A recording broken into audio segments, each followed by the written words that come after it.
Basic message they're saying is take a stand.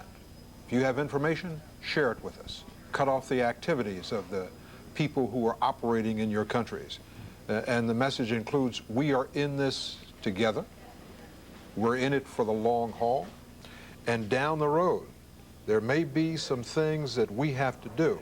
So you better get ready and get on board. Because if you're not on board, then you're in the way. This is the message that's being repeated in one way or another time and again from the very top of the United States government. You are watching continuing CBS News coverage of Attack on America on this National Day of Prayer and Remembrance.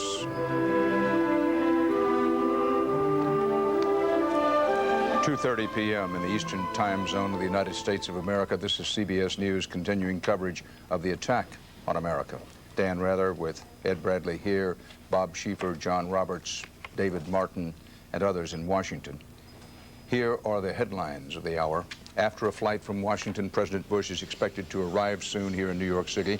He will visit, at least briefly, the World Trade Center site where the search goes on for thousands still missing.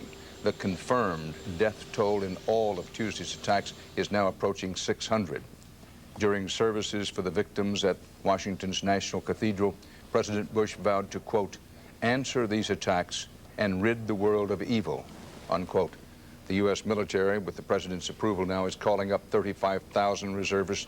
The total may reach 50,000. Most of these in this first call-up, at least, will be assigned to domestic support and defense operations in the United States. Investigators say they have identified now 19 men as aboard the suicide planes as hijackers in Tuesday's attacks. That's one more than previously reported.